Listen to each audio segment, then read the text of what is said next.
Сергей, если можно, вот у меня несколько вопросов еще есть к вам, но один из них чисто такой, как бы житейский. Вот а как вы там жили? То есть где вы спали, что вы ели с парнями, чем питались? Я знаю, что там вообще очень тяжело с кухней, потому что постоянные обстрелы, и готовить, ну, тяжело, потому что нельзя распалить и так дальше, что они едят.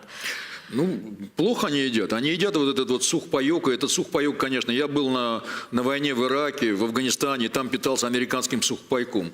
Да, это пятизвездочный отель. А там они едят украинский сухпайок. Ну, это вот тушенка. Да. А украинский сухпайок – это такой советский сухпайок.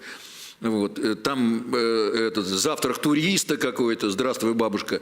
Ну, едят ужасные какие-то вещи, но это можно есть, это в принципе, ну, подогреть это очень трудно. Согреваются они только горячим чаем, какие-то галеты едят. Очень там безумно холодно все время. Ночью минусовые температуры, ну вот были, когда я там был, согреться совершенно невозможно.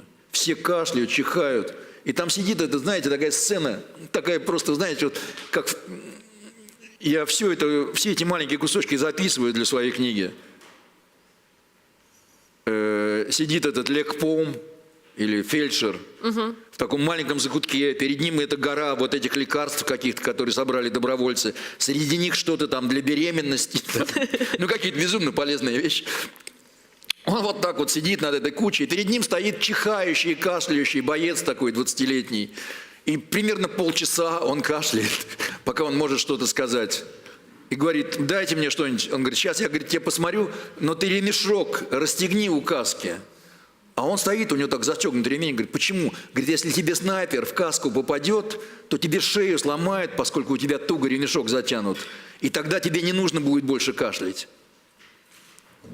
Ну, вот такой какой-то маленький эпизод, но он рассказывает о том, в каком положении они там находятся. Они рискуют своей жизнью, своим здоровьем каждую секунду пребывания там. Но они оттуда выходят другими людьми. Это вот такое горнило, в котором закаляется будущее, я надеюсь, элита украинского народа.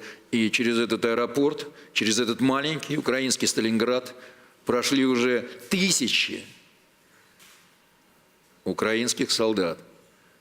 И как памятники погибшим на взлетном поле стоят десятки сгоревших бронетранспортеров, танков, которые везли кого-то куда-то и не доехали.